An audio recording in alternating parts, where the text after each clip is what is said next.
சமாதான ஊழியங்கள் வழங்கும் இது உங்கள் அற்புதத்தின் நேரம். Time of miracles. எல்லாரும் தேவ செய்திக்கு நேராய் கடந்து சொல்வோம். அப்போஸ்தலர் 10வது அதிகாரம் 10:38 வாசிங்க. நசரேயனாகிய இயேசுவை தேவன் பரிசுத்த ஆவியினாலும் வல்லமையினாலும் அபிஷேகம் பண்ணினார். தேவன் அவரோடனே இருந்தபடியினாலே அவர் நன்மை செய்கிறவராகியும் பிசாசின் வல்லமையில் அகப்பட்ட யாவரையும் குணமாக்குகிறவராகியும் சுற்றி திரிந்தா. இந்த வசனம் வந்து கரங்களை வச்சு ஜெபிங்க. ஆண்டவர் எங்களை இன்னைக்கு விடுதலை பண்ண போறீங்க. ஹல்லேலூயா. லபரஹா ஷாந்தத மஹாலா தூரா பௌதலா. இயேசு கிறிஸ்துக்குள்ள இந்த அபிஷேகம் இன்னைக்கு எங்க மேல இந்த நாளை இறங்க போற தயவுக்காக நாங்கள் நன்றி செலுத்துகிறோம் ஐயா. நீங்க குணமாக்குறவராய் சுற்றி திருந்தீங்களே.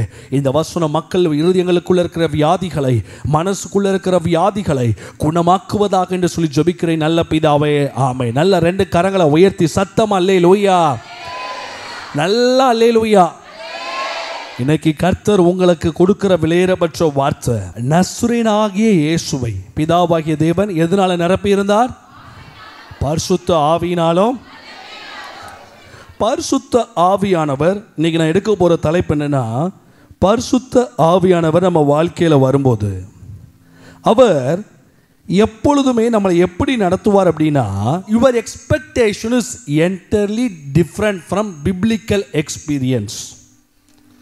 பரிசுத்த ஆவி ஒரு மனுஷன் மேலே இறங்கும் பொழுது இயேசு கிறிஸ்து மேலே இந்த அபிஷேகத்தை தான் இன்னைக்கு நம்ம அலசி ஆராய்ச்சி பார்க்க போகிறோம். இன்னைக்கு கடைசி நாட்களில் பரிசுத்த ஆவியின் உடனே மக்களுக்குள்ள இருக்கிற பெரிய காரியம், ஒரு பெரிய விஷயம் என்னன்னா, அது ஏதோ அவங்க கத்துவாங்க, உணர்ச்சி வசம் அடைவாங்க, இன்னும் சம்திங் பண்ணுவாங்க. இருக்கலாம், நாம் அவரை அனுபவிக்கிற அனுபவங்கள் தான் அது. how does we experience the Holy Spirit? It's different from person to person. பரிசுத்த ஆவியானவரை அனுபவிக்கிற விதம் வேற. பரிசுத்த ஆவியானவர் விதங்கள்ல வேறுபடுவார். சில பேருக்கு அனுபவிக்கிற விதம் மேட்ரு கிடையாது. இன்னைக்கு நான் சொல்ல வர டாபிக் என்னன்னா, நீங்கள் பரிசுத்த ஆவியானவர் எப்படியும் அனுபவிங்கள், அது பிரச்சனை கிடையாது, அது உங்களை சார்ந்தது. அவரும் கோபித்து கொள்ள மாட்டார். ஆனால் பரிசுத்த ஆவியானவர் மனுஷன் மேலே இறங்கும் போது அவன் ஆவியில் நடக்கிற மாற்றம் என்ன தெரியுமா? பரிசுத்த ஆவியானவர் இறங்கினோடனே people will get in some hype. மக்களுக்குள்ள ஒரு தேவன் சொல்லாத ஒரு உணர்ச்சி வசப்பட்ட நிலை வந்துடும். குடும்பத்தில் ஒரு பிரச்சனையா ஆவியானவர் பார்த்துக்கிடுவார். ஒரு ஹைப் மக்களுக்குள்ள வந்துடும். It's never to be like that. கண்மூடித்தனமாக பரிசுத்த ஆவியானவர் மனுஷனுக்குள்ள வந்துட்டார்னா எதையும் கண்மூடித்தனமாக செய்ய வேண்டும் என்று வேதம் சொல்லவில்லை. அவர் நிதானிக்கிற கிருபையை கொடுக்கிறார். இயேசுக்குள்ள பரிசுத்த ஆவியானவர் இருந்தார். சீஷன் வந்து சொல்லுகிறார், வட்டி கட்டுறதுக்கு பணமில்லையே சுவாமி. அதுக்கு அவர் என்ன பண்ணுறார்? ஆவியானவரை பார்த்துக்கிடுவார். நம்மளை அந்த பணத்தை உருவாக்குகிற ஞானத்தினால் அந்த பணத்தை உருவாக்கினார். இன்னைக்கு அதை தான் பேச போகிறேன். பரிசுத்த ஆவியானவர் நமக்குள்ள இறங்கும் போது ஞானம் வரணும். நமக்குள்ள தெய்வீக ஞானம் வர வேண்டும். ஞானம் நமக்குள்ள செயல்பட வேண்டும். When the Holy Spirit fills the person, they want to become a wisdom. They want to be a wisdom people. ஞானம் நிறைந்தவர்களாய் மாற வேண்டும். அவருடைய ஞானத்தினால் உன்னை நிரப்பும்படியாக எடுங்க பார்க்கலாம். ஏசாயா 11:1 சத்தமா வாசிங்க பார்க்கலாம். ஈசாய் எனும் அடிமரத்திலிருந்து, இது இயேசுவை பத்தி தான் சொல்லப்படுது. ஈசாய் எனும் அடிமரத்திலிருந்து ஒரு துளிர் தோன்றி அவன் கிளைகளிலிருந்து ஒரு வேறு எழும்பி செழிக்கும். சத்தமா வாசிங்க. ஞானத்தையோ, ஆனா உங்க கணக்கு என்ன தெரியுமா? ஞானத்தையோ, ஞானம் பிளஸ் உணர்வு. அடுத்து வாசிங்க வாசிங்க. ஆலோசனையோ, அவர் வரும்போது ஆலோசனைகளை கேட்க வைப்பார். அடுத்து வாசிங்க. அறிவையும் கர்த்தருக்கு பயத்தை அருளும் ஆவியுமாகிய கர்த்தருடைய ஆவிய. இந்த ஆவியானவருக்குரிய டெஃபினிஷன், இயேசு கிறிஸ்து மேல இந்த ஆவியானவருக்குரிய டெஃபினிஷன் ஏசாயா 11:2 சொல்லப்படுது. அது எப்படிப்பட்ட ஆவியானவர்னா, அந்நிய பாஷை பேசிட்டு ஊர்ல அலப்பற கொடுக்கிற ஆவியானவர் அல்ல, சக்சஸ் ஆக மாத்துகிற ஆவியானவர். கரங்களை தட்டி ஒரு ஆமென் சொல்றவங்க நல்ல சத்தமா ஹல்லேலூயா சொல்லுங்க. சத்தமா ஹல்லேலூயா. வாழ்க்கையில வெற்றி எங்க தெரியுமா ஆரம்பிக்கு? என்னைக்கு உனக்குள்ள தெய்வீக ஞானம் புறப்படுதோ, ஆபிரகாம் நல்ல ஞானம் மிக்கவன். லோத்து மேய்ப்பர்களுக்கும் ஆபிரகாம் மேய்ப்பர்களுக்கும் பிரச்சனை வருது. சும்மா ஒன்று ஆபிரகாம் ஸ்ரீமானா மாறல, நல்ல is a very great wise man, முட்டாள் கிடையாது அவர். பிரச்சனை வருது, வந்த உடனே சொல்லுகிறாரு, எப்பா உனக்கு எங்கே போகணுமோ போ. அவன் அப்படி ஒரு நல்ல ஒரு டிசிஷன் எடுத்ததுனால தான் யோத்துக்கு ஒரு சாகிற நிலைமை வரும்பொழுது லோத்துவை காப்பாற்ற முடிஞ்சது. Beautiful separation is the wise thing. சில காலகட்டங்களில் உறவுகளில் சில உறவுகளை சில காலகட்டங்கள் சண்டையாயிரும் பிரச்சனையாயிரும் அப்படின்னா அந்த உறவுகளில் தூரமாக இருப்பது ரொம்ப நல்லது. ஒரு டைம் வரும்போது கர்த்தர் நம்மளை கொண்டு அவங்க வாழ்க்கையில் அற்புதங்களை செய்வார். கையை தட்டி அலையிலையா சொல்லலாமே, அழகா சொல்லுகிறார், எப்பா உனக்கு எங்க போகணுமோ அங்க போ, அங்க போகணுமோ அங்க போ. இங்க இதுதான் ஞானம், இதுதான் தெய்வீக ஞானம். இன்னைக்கு சில ஞானங்களை பத்தி நான் பேச போறேன். யோசேப்பை எடுத்துக்கோங்க, தெய்வீக ஞானம் நிறைஞ்சவன். சாத்ராக் மேஷாக் ஆபேத்நேகோவை எடுத்துக்கோங்க, ஞானம். முட்டாள்கள் இல்லை, தேவதாசர்கள் முட்டாள்கள் அல்ல. நீ நிறைய பிரசங்கம் பண்றாங்க, அறிவில்லையோ கர்த்தரை பயன்படுத்துவார். எங்கட கூடி பயன்படுத்துவார். பேதுரு கல்வி அறிவில்லாதவன் தான், முட்டாள் தான். என்னைக்கு அந்த மேல் வீட்டறையில 120 சீஷர்கள் கூடின இடத்துல பரிசுத்த ஆவி இறங்கினாரோ அன்னைக்கே எந்திரிச்சு பேசுறான், சரித்திரங்களை பேசுறான், பைபிள் ஹிஸ்டரிஸ பேசுறான். உங்களை எக்யூப் பண்ணுங்க, உங்களை கூறு உள்ளவங்களா மாத்துங்க, ஞானம் மிக்கவர்களாய் மாற்றுங்கள். எதை கேட்கணும், எதை பேசணும், எதை விடணும், எதை விடக்கூடாது, அந்த ஞானத்தை கடவுள்கிட்ட கேளுங்க. நான் இந்த ஊழியத்துக்கு வந்த புதுசுலாம் அடிமட்டம் முட்டாள், என்ன செய்யணும் ஏது பண்ணணும்னு தெரியாது. போகிறவன் வரவன்ட்டெல்லாம் ஏமாறுவேன், நிற்கிறவன்ட்டெல்லாம் ஏமாறுவேன், யாரும் சொஸ்திரம் போட்டால் உடனே ஏமாந்துருவேன். அதுக்கப்புறம் தான் ஆண்டவர்கிட்ட உபவாச ஜபங்களை ஆண்டவர்கிட்ட கேட்க ஆரம்பிச்சேன். ஆண்டவரே, என் வாழ்க்கை அடுத்த கட்டம் போகிறதுக்கு, என் பொருளாதாரம் ஆசீர்வதிக்கப்படுவதற்கு. நிறைய பேர் நினைக்கிங்க பண பற்றாக்குறை வந்த உடனே ஆண்டவரே எனக்கு பணம் இல்லை, பணத்தை தாங்கன்னு கேட்கிங்க. நான் சொல்லட்டுமா, ஏன் உன் வாழ்க்கையில் பண பற்றாக்குறை தெரியுமா? 10,000 ரூபா வந்தாலும் அந்த 10,000 ரூபாயில பண பற்றாக்குறை வருகிறது. ஏன்னா அந்த 10,000 ரூபாயை ஹேண்டில் பண்ணுறதுக்கு இங்கே என்ன இல்லை, நான் இல்லை. உன்கிட்ட 1 லட்ச ரூபாய் கொடுத்தா வேஸ்ட். உங்களை எந்த அளவுக்கு ஞானத்தால நிரப்புகிறீங்களோ அந்த அளவுக்கு தான் கடவுள் பொறுப்புகளையும் கொடுப்பார். இன்னைக்கு இது எல்லாரும் சும்மா கேட்குறீங்க, நான் சொல்றதை உங்க லைஃப்ல அப்ளை பண்ணீங்கன்னா ஆவி ஆத்மா சரீரம் பொருளாதாரம் எல்லாத்தையும் கத்த தலைகீழ மாற்றுவார். கரங்களை தட்டி ஒரு ஆமைன்னு சொல்றவங்க சத்தம் அலையிலையா சொல்லலாமே. பணம் வேணும் பணம் வேணும் பணம் வேணும் பணம் வேணும் கேட்கறத காட்டிலும் ஆண்டவரே அந்த பணத்தை சம்பாதிக்கக்கூடிய ஞானத்தை தான். எப்போ நான் ஃபாரின் போகணும் அந்த ஞானத்தை கொடுங்க. அந்த அக்சஸிங் அந்த விஸ்டம் இருக்கணும். இந்த டைம்ல நம்ம இங்க போலாமா வேண்டாமா, இந்த டைம்ல சில பேர் சொன்னாலும் போக மாட்டானுங்க. கேட்டா எங்க அம்மா பாசம், அப்பன் பாசம், அந்த பாசம், இந்த பாசம், ஞானம் இல்லை. இன்னைக்கு இந்த சபைக்கு அந்த தெளிவு வேணும். என் வாழ்க்கையில தரித்திரம் இருக்கு என்று சொல்வதை காட்டிலும் ஆண்டவரே இந்த தரித்திரத்தை பிரேக் பண்ண எனக்கு என்ன தாங்க, ஞானத்தை தாங்க. இந்த பிரச்சனையை சரி பண்றதுக்கு எனக்கு என்ன தாங்க, ஞானத்தை தாங்க. இயேசு மேல இந்த அபிஷேகம் எப்படி முதல்ல செயல்படுச்சு? ஞானத்தையும், நல்ல 2 கையை உயர்த்தி சொல்லுங்க, ஞானம் பிளஸ் உணர்வு ரெண்டையும் எனக்கு தாங்க ஆண்டவரே. கரங்களை தட்டி ஒரு ஆமைன்னு சொல்றவங்க சத்தமா அடுத்து எடுங்க. லூக்கா புஸ்தகம் 2:52 சத்தமா வாசிங்க. லூக்கா 2:52 வாசிங்க பார்க்கலாம். இயேசுவானவர், நல்ல சத்தமா சொல்லுங்க, இயேசுவானவர். இந்த வசனத்தை வாசிக்கும் போது எனக்கு கொஞ்சம் சிரிப்பு வந்துச்சு.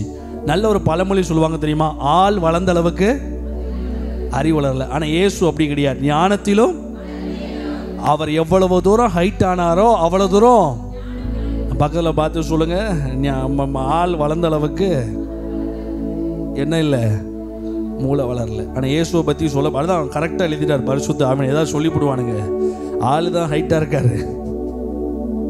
அழகா வசனம் சொல்லுது, அவர் ஞானத்திலும், அழகா பைபிள் சொல்லுது, அவர் எதில் வளர்ந்தாராம், ஞானத்திலும் உங்க பிள்ளைங்க தலைமையில கை வச்சு ஜெபம் பண்ணுங்க. ஆண்டவரே, என் பிள்ளைய உங்க ஞானத்தால நிரப்புங்கப்பா.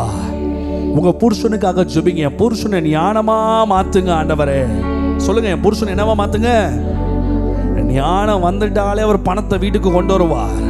கரங்களை தட்டி ஒரு அல்லேலூயா சொல்லலாமே.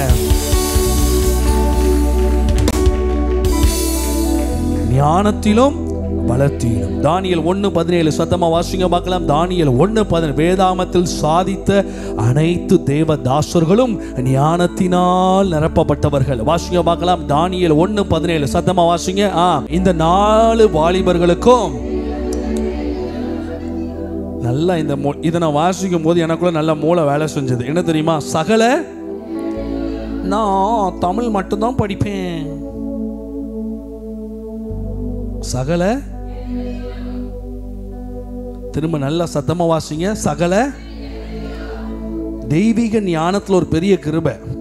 ஆண்டவர் மட்டும் எபிரேய அரிமேயும் மொழியில மட்டும் வேதாகமம் எழுதப்படணும்னு சொல்லி ஆண்டவர் நினைச்சிருந்தாருன்னா, நான் பிறந்தது எபிரேய மொழி, நான் வளர்ந்தது அரிமேய மொழி, இந்த 2 மொழியில தான் பைபிள் இருக்கணும் அப்படின்னு இயேசு நினைச்சிருந்தாருன்னா இன்னைக்கு நம்மெல்லாம்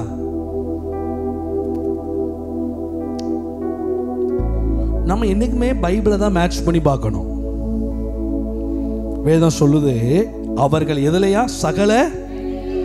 இவனுக்கு நல்ல எழுத்தறிவு ஞானம் இருக்க போய்தான் பாபிலோனிய தேசத்துல அந்த ராஜாக்கு பின்னாடி இருந்து வேலை செய்யத்தக்க அளவுக்கு கர்த்தர் கிருபைகளை கொடுத்தார். கரங்களை தட்டி ஒரு அல்லேலூயா சத்தமா சொல்லலாமே. எதுல கர்த்தர் வளர வைத்தாராம்? சகல. நல்ல சத்தமா சொல்லுங்க. சகல. சகல in all languages. அடுத்து வாசிங்க. ஞானத்திலும் அறிவையும் சாமர்த்தியம். தாவீதை பத்தி சொல்லப்படுது. தாவீது எப்படி இருந்தானா? காரிய சித்தி உள்ளவனா இருந்தான். எங்க நமக்குள்ள நம்ம குடும்பத்தில் 5 பேர் இருப்பான்னு வச்சுக்கோங்களேன். ஒருத்தன்ட்ட உங்க வீட்டில் ஒரு 3 பிள்ளைங்க இருக்காங்க. ஒருத்தன்ட்ட போய் 1 கிலோ தக்காளி வாங்கிட்டு வான்னு அனுப்புறீங்கன்னு நினச்சிக்கோங்களேன். அவன் போகும்போது சொல்லிட்டு போவான், கடைக்கு போயிட்டு ஃபோன் பண்ணுறேன், நீங்கள் சொன்னது என்னது? 1 கிலோ தக்காளி. சத்தமா சொல்லுங்க. நம்ம சர்ச்லயும் நிறைய வாலண்டியர்ஸ் இருக்காங்க. சில பேர்கிட்ட ஒரு வேலையை கொடுத்தோம்னா அந்த வேலை போயிட்டு அப்படியே வரும். சில பேர்கிட்ட கொடுத்தோம்னா நம்ம போய் 10 தடவை வாங்கிட்டு வந்துடலாம். அதுக்கு தேவை ஞானம். ஃபர்ஸ்ட் உங்களுக்கு ஞானம் வரணும்னா கேட்கும் திறன் அதிகமா இருக்கணும். இப்போ நான் உங்களை சொல்றேன், இந்த பாப்பாட்ட, பாப்பா 1 கிலோ தக்காளி, பாதி பழுத்தது பாதி காவட்டு. என்ன சத்தமா சொல்லு? பாதி பழுத்தது. சரி, இதை நல்லா காது கொடுத்து கேட்டானா கரெக்டா கடைக்கு போவா. 1 கிலோ தக்காளி, பாதி பழுத்தது பாதி காவட்டு. இப்போ நான் சொல்றேன், 1 கிலோ தக்காளி, 1 கிலோ தக்காளி. உனக்கு தேவை தக்காளி தானே, பட் என்னுடைய நீட் என்ன? பாதி பழுத்தது. குழம்புக்கு பழமா போடணும், பிரியாணிக்கு கொஞ்சம் காவட்டா போடணும். பழமா பிரியாணிக்கு போட்டோம்னா புளி சாதம் மாதிரி ஆயிரும். தக்காளி சாதம் நிறைய பேர் வீட்டில் எனக்கு பிரியாணின்னு விருந்து வைக்காங்க. ஐயோ கொடுமை. தக்காளி சாதத்துக்குள்ள சிக்கனை போட்டு நம்மளையும் உட்கார வச்சு தின்னியா அப்படின்னு. தக்காளி சாதத்துக்குள்ள சிக்கன் போடக்கூடாது. ட்ரை பண்ணுங்க வீட்டில். பிரியாணிக்கு கொஞ்சம் லைட்டா காவட்டா போடுங்க, அந்த பிரியாணி அரோமா நல்லா இருக்கும்.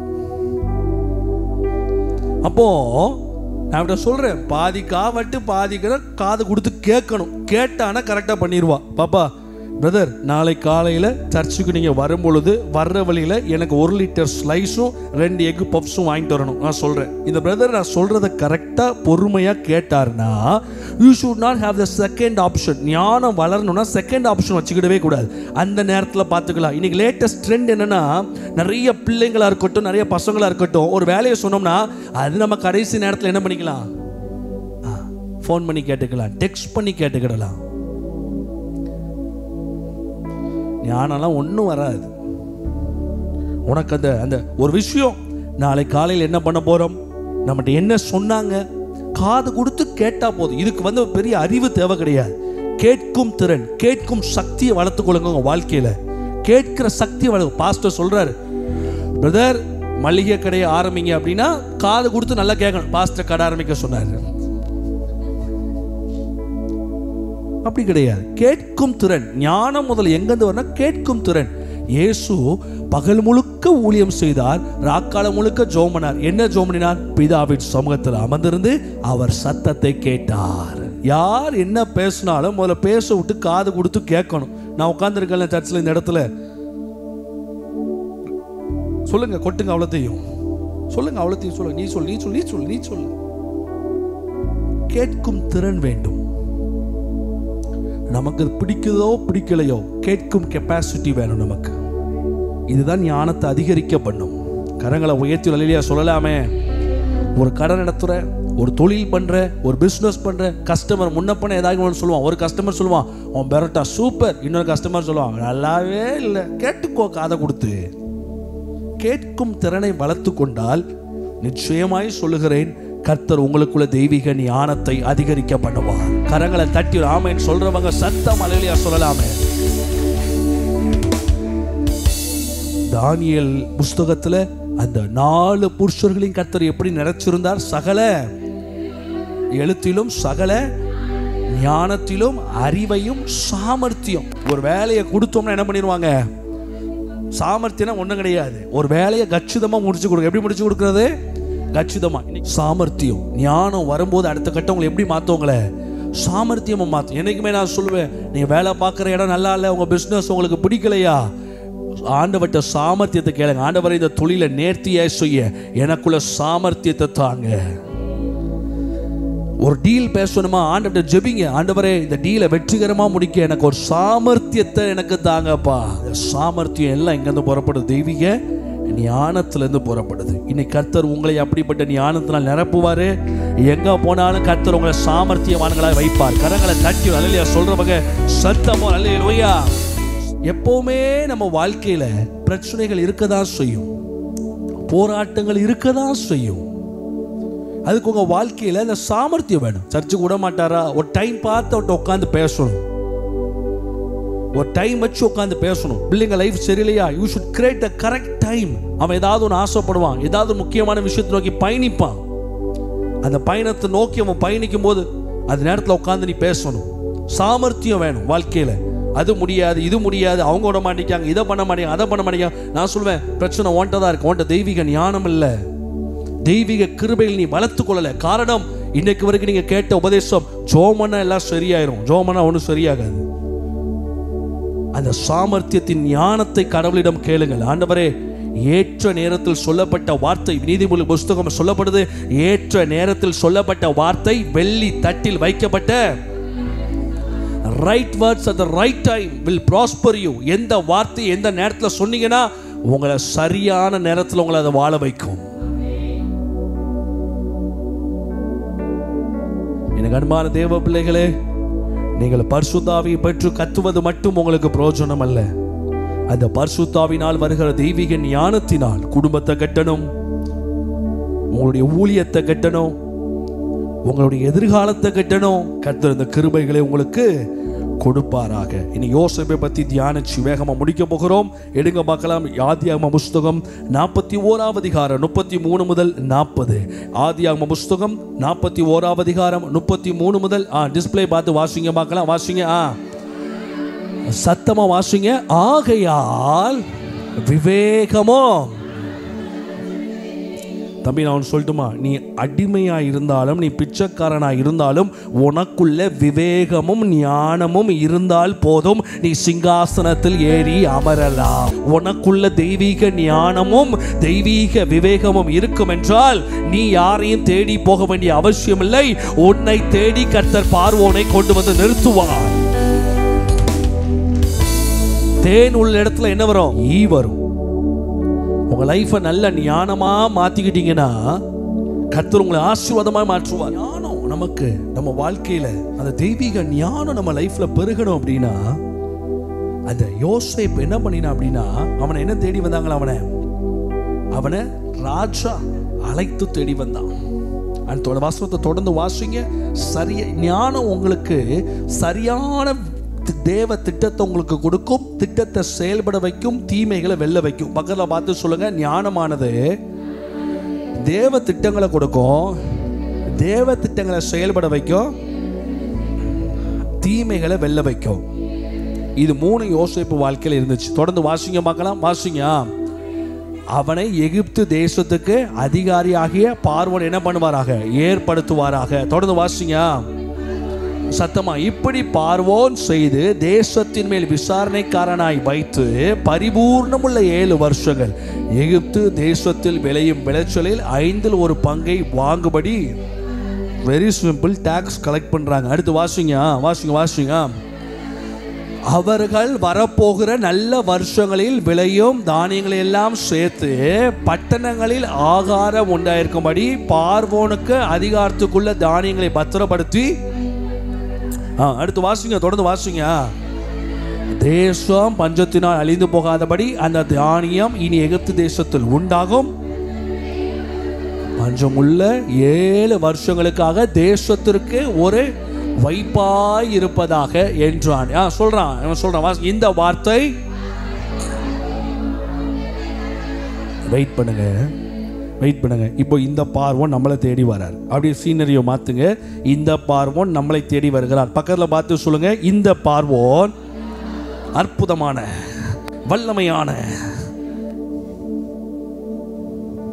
உங்களை தேடி வருகிறார். நீங்க என்ன சொல்லுவீங்க? 1000 ஸ்தோத்திர பலிகள் போடுங்க, பஞ்சம் சரியாயிரும். கரங்களை தட்டி. தெய்வீக வெளிப்பாடு உங்க லைஃப்ல வர வேண்டும். God's plan உங்க லைஃப்ல வர வேண்டும். தெய்வீக திட்டங்கள் உங்க வாழ்க்கையில வர வேண்டும். அந்த திட்டத்தை எக்ஸிக்யூட் பண்றதுக்கு கர்த்தர் சில வழிகளை வச்சிருப்பார். அந்த திட்டம் தான் கர்த்தர் யோசேப்பு கையில கொடுத்தார். ஏன் கொடுத்தாருன்னா, இத பார்வோன் கையில கொடுத்தா செய்ய முடியாதா? நான் கேட்கிறேன், பார்வோன் கையில இந்த மேட்டரை கொடுத்தா செய்ய முடியாதா? பார்வோனுக்கு வெளிப்பாடை கொடுத்தவர் வெளிப்பாடுக்குரிய அர்த்தத்தையும் வெளிப்பாடை செயல்படுத்துகிற நுணுக்கத்தையும் சொல்லவில்லை. மேட்டர் அதான் இதுல ஹைலைட். பார்வோனுக்கு நடக்க போகிறதை வெளிப்படுத்தினவர் வெளிப்பாடை செயல்படுத்துகிற திட்டத்தையும் வெளிப்பாடை நிறைவேற்றுகிற நுணுக்கத்தையும் கர்த்தர் பார்வோனுக்கு கொடுக்க மாட்டார். ஏன் தெரியுமா கொடுக்க மாட்டார்? எடுங்க பார்க்கலாம். இதே வசனத்தை திரும்ப வாசிங்க பார்க்கலாம். 38 வசனம் வாசிங்க. 38 முதல் வாசிங்க பார்க்கலாம். அப்பொழுது பார்வோன் தன் ஊழியக்காரரை நோக்கி, ஞானம் மட்டுமல்ல, கரங்களை தட்டி ஒரு ஆமைன்னு சொல்லுகிறவங்க நல்லா சத்தமா கையை தட்டி ஒரு அலையில சொல்லலாமே. தேவ ஆவியை பெற்ற மனுஷன். அப்போ சொப்பனம் பார்வோனுக்கும் வருது, ரட்சிக்கப்படாதவனுக்கும் சொப்பனம் வருது. சொப்பனம் பார்க்கிறது பெரிய விஷயம் கிடையாது. அந்த சொப்பனத்துக்கு அந்த திட்டங்களை கொண்டு வருகிற, அந்த சொப்பனங்களுக்கு விளக்கங்களை கொடுக்கிற தேவ ஆவியை பெற்ற பார்வோன் ஐடென்டிஃபை பண்றான். வாசிங்க பார்க்கலாம். அப்பொழுது பார்வோன் தன் ஊழியக்காரரை நோக்கி, சத்தமா சொல்லுங்க பார்க்கலாம். அப்பொழுது பார்வோன் தன் ஊழியக்காரரை நோக்கி, என்ன ஆவியை பெற்ற? தேவ ஆவியை பெற்ற இவனை போல, இந்த மனுஷனை போல என்றான். அடுத்து வாசிங்க. பின்பு பார்வோன் யோசேப்பை நோக்கி, தேவன் இவையெல்லாம் உனக்கு வெளிப்படுத்தி இருக்கிறபடியால் உன்னை போல விவேகமோ ஞானம் உள்ளவன் கைகளை தட்டி ஒரு அலையிலையா சொல்றவங்க சத்தமா ஒரு அலையிலையா சொல்லலாமே. நானும் உங்க லைஃபை உயர்த்தும். சொத்துங்க ஹல்லேலூயா. ஞானம் உங்க லைஃபை தலைகீழ மாற்றும். ஞானம் உங்க லைஃப்ல பணத்தை கொண்டு வரும். ஞானம் உங்களை அதிகாரியா மாற்றும். அபிஷேகம் மட்டுமல்ல, அபிஷேகத்தோடு சேர்ந்த ஞானம் வரும்போதுதான் உங்க வாழ்க்கையின் ஸ்தானங்கள் உயர்த்தப்படும். You will go to great heights. ஆமென். யோசேப்புக்குள்ள ஞானம் பிளஸ் ஆவி, இது ரெண்டும் இருந்ததுனால slave became a king. அடிமை என்னவா மாறுறான்? ராஜாவா மாறுறான், உயர்த்தப்படுறான். பார்வோனு கீழே முழு ஸ்தானத்துக்குள்ள ஃபுல் பவர்ல வருகிறான். அது மட்டுமல்ல, அவன் தீமையை, அவன் வாழ்க்கையில ஞானம் இருக்க போய் தான் ஒரு காரியத்தை பண்ணுகிறான். ஆதியாகமம் புஸ்தகம் 50ஆம் அதிகாரம் சீக்கிரம் எடுங்க பார்க்கலாம். ஆதியாகமம் 50:20 நல்ல சத்தமா வாசிங்க. ஆதியாகமம் 50:20 நல்ல சத்தமா வாசிங்க பார்க்கலாம். ஆதியாகமம் 50:20 எல்லாரும் வாசிக்கணும். இது நீங்கள் எனக்கு வாசிங்க. தேவனும் இப்பொழுது நடந்து வருகிறபடியே வெகு ஜனங்களை உயிரோட காக்கும்படிக்கு நீங்க ஞானத்தினால நிரப்பப்பட்டீங்கன்னா, அவன் எதிரி இவன் எதிரின்னு சொல்லாம இத்தனை எதிரி செய்த தீமையை நான் சொல்றேங்க, எத்தனை பேர் உங்களுக்கு விரோதமாய் எதையும் பண்ணட்டுமே, உங்களுக்குள்ள தெய்வீக ஞானம் இருக்கும் என்றால் எல்லா தீமையும் நன்மையா மாறும். கரங்களை தட்டி ஒரு ஆமைன்னு சொல்றவங்க நல்ல சத்தம் அலையிலையா சொல்லலாமே. நிறைய பேர் சொல்லுவான், அவன் குழி பறிக்கான், இவா குழி பறிக்கான், அவன் அதை பேசுறான், இவன் அதை பேசுறான். நான்லாம் காதலை கண்டுக்கிடவே மாட்டேன். ஒன்னே நம்ம கடவுள் நம்ம கூட இருக்கார், கடவுள் கொடுத்த ஞானம் நம்ம கூட இருக்கு. அவன் ரைட்டு போறான்னா எங்களுக்கு ரைட்டுக்கு மேலே ரைட்டுக்கு தெரியும். கடவுள் இன்னொரு பிளானை வச்சிருப்பாரு, இன்னொரு திட்டத்தை வச்சிருப்பாரு, இன்னொரு வழியை வச்சிருப்பாரு. கர்த்தர் எங்களுக்கு ஒரு ஆசீர்வாதத்தை வச்சிருப்பாரு. இவர்கள் செய்கிற சகல தீமைகளை கர்த்தர் எங்களுக்கு நன்மையாக மாற பண்ணினார். கமான், அறிக்கை செய்ய பார்க்கலாம். 2 கரங்களை உயர்த்தி, இவர்கள் செய்த அனைத்து தீமையும் தேவன் எனக்கு நன்மையாக மாற பண்ணினார். நல்ல கரங்களை தட்டி ஒரு ஆமென் சொல்றவங்க நல்ல கரங்களை தட்டி, இந்த நாளிலே கர்த்தர் சகல தீமைகளையும் உங்க வாழ்க்கையில கர்த்தர் நன்மையாக மாற பண்ண போகிறார். உங்க குடும்பத்துல உனக்கு விரோதமாய் செய்த தீமைகளை கர்த்தர் தம்முடைய ஞானத்தினால் நன்மையாய் மாற பண்ணுகிறார். ஹalleluya. கரங்களை தட்டி ஒரு ஆமென் சொல்லுகிறவங்க, whatever the wicked people shall plan against you, whatever the things the wicked people spoken against you, the Lord will make all those evil things into good through the wisdom that he gives for you. அவர் உங்களுக்கு தருகிற ஞானத்துக்கு முன்பதாக மனுஷ சதிகள் உடைந்து போய்விடும், மனுஷிக திட்டங்கள் உடைந்து போய்விடும், மனுஷிக தந்திரங்கள் உடைந்து போய்விடும். நான் சொல்லுகிற ஞானம் என்றால் அதற்கு முன்பதாக யாரால் என்ன பண்ண முடியாது, எதிர்த்து நிற்க முடியாது. இப்போ நான் கேட்கிறேன், பணம் வேணுமா ஞானம் வேணுமா? சாலமோன் ஞானத்தை கேட்டான், அவர் வெள்ளி பொண்ணு எல்லாத்தையும் கொடுத்தாரு. ஏன்னா அப்படிப்பட்டவன்ட்டு தான் எல்லாம் போகும். நல்ல சத்தமா ஒரு அல்லேலூயா சொல்லுங்க, சொல்லுங்க அல்லேலூயா சொல்லுங்க, ஒரு ஆமென் சொல்லலாமே. நீதிமொழிகள் 31:26 சத்தமா வாசிங்க. தன் வாயை எப்படி திறக்கிறாளா? தன் வாயை எப்பொழுதும் கோர்த்து விடுகிறதிலே குறியாயிருக்கிறாள். தன் வாயை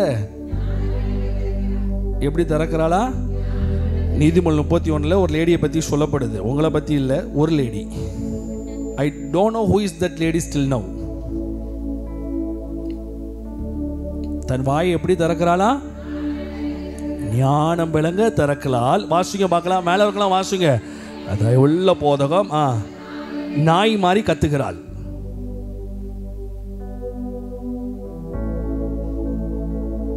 என்ன இருக்கீங்களா? இருக்கிறேன்னு சொல்கிறவங்க கை தூக்கி ஒரு அல்லேலூயா சொல்லலாமே. நல்லா சத்தமாக சொல்லுங்க அல்லேலூயா. பக்கத்தில் பார்த்து சொல்லுங்க, நீங்கள் என்ன தயவுள்ள போதகம் வாயில் இருக்கா? பக்கத்தில் பார்த்து எல்லாரும் கேளுங்கன்னு சொன்னேன். தயவுள்ள போதகனா ஒருத்தன் ஒரு தவறு செஞ்சாலும், ஒரு விஷயத்தில் மாட்டிக்கிட்டாலும், பிரச்சனைனாலும், எதனாலும் கூப்பிட்டு உட்கார வச்சு தயவாய் பேசுவது, அது பேர் என்னது? போதகம். கூட கண்டித்து உணர்த்துகிற போதகம் இல்லை. என்ன போதகம் அது?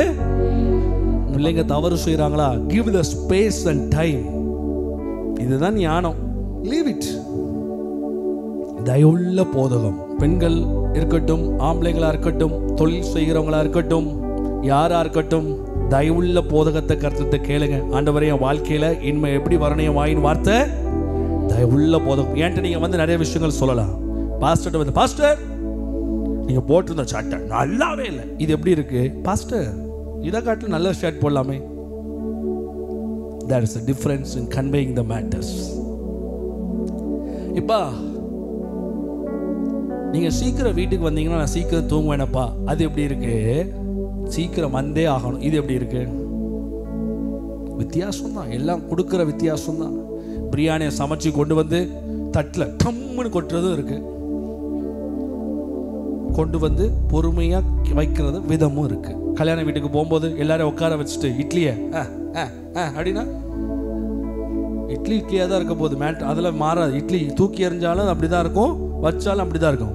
விதம் அதான் சொல்லுகிறது. என்ன போதகம் அவர் நாவல இருக்குதா? தயவுள்ள போதகம். தயவுள்ள போதகம். மேனேஜரை பார்க்கும்போது எதிர்த்து அரசியல் பண்ணி அங்கே இருக்கணும்னு நினைக்காதீங்க. உங்கள் ஹெட்ல மேலே இருக்கிற ஆட்கள் கூட ஒரு பிரச்சனையா? Don't take a revenge politics. எதிர் அரசியல் செய்து அந்த இடத்துல இருக்கணும்னு நினைக்காதீங்க. அவரை கையில் எடுக்கிறதுக்கு வழியை பாருங்க. கையை தட்டி ஒரு ஆமேன் சொல்றவங்க சத்தமா ஆமேன் சொல்லலாமே. ஸோ தயவுள்ள போதகம் உங்க வாழ்க்கையை ஆசீர்வாதமாய் மாற்றும். கரங்களை தட்டி ஒரு ஆமேன் சொல்லலாமே. யாக்கோபு 1:5 முடிச்சுட்ட வாசிங்க மக்கள். நிறைய வசனம் இன்னைக்கு நான் சொல்லி கொடுத்துருக்கேன் உங்களுக்கு. யாக்கோபு 1:5 சின்ன வயசுலேருந்து நமக்கு எல்லாரும் சொல்லி கொடுத்தது. சொல்லி கொடுத்து ஒன்றும் மண்டையில் ஏறின மாதிரி இல்லை, அதான் பிரச்சனை. வாசிங்க யாக்கோபு 1:5. சத்தமா வாசிங்க. உங்களில் ஒருவர் ஞானத்தில் குறைவுள்ளவனாய் இருந்தால், கடைசி வரைக்கும் நான் குறைன்னு சொல்லிட்டே ஓடுங்க. உங்களில் ஒருவன் ஞானத்தில் குறைவுள்ளவனாய் இருந்தால், சத்தமா வாசிங்க, ஆண்டவர்கிட்ட நீங்க எதை கேட்டாலும் கொடுப்பார். ஆனா ஞானத்தை கேட்டா எப்படி கொடுப்பார்?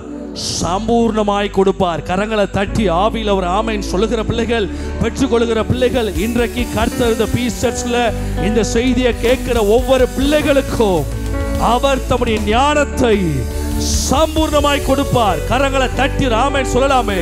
தொழில் செய்வதற்கு சம்பூர்ண ஞானம், குடும்பத்தை நடத்துவதற்கு சம்பூர்ண ஞானம், வேலைகளை செழிப்பதற்கு சம்பூர்ண ஞானம், ப்ரமோஷனை பெறுவதற்கு சம்பூர்ண ஞானம், பிள்ளைகளை வளர்ப்பதற்கு சம்பூர்ண ஞானம், பணத்தை சேர்ப்பதற்கு சம்பூர்ண ஞானம் கர்த்தர் இன்னைக்கு உங்களுக்கு கொடுத்து இதை ஆசீர்வதிக்க போகிறார். கரங்களை தட்டி ஆமென் சொல்லுகிறவங்க நல்ல சத்தமா கரங்களை தட்டி அல்லேலூயா சொல்லலாமே. தலைக்கு மேல கரங்களை வச்சு சொல்லுங்க, ஏசப்பா. நல்லா மேல இருக்கவங்க சத்தமா சொல்லுங்க, ஏசப்பா நான் ஞானத்தில் குறைவுள்ளவர். நல்ல சத்தமா சொல்லுங்க, நான் ஞானத்தில் குறைவுள்ளவர். நல்ல சத்தமா தான் கேளுங்களேன், நான் ஞானத்தில் குறைவுள்ளவர். உங்க ஞானத்தினால சம்பூர்ணமா நிரப்புங்க.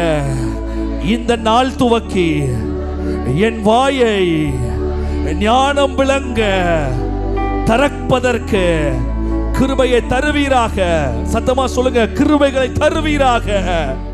அன்பானவர்களே, இந்நிகழ்ச்சியின் மூலம் நீங்கள் ஆசீர்வதிக்கப்பட்டிருப்பீர்கள் என்று நம்புகிறோம்.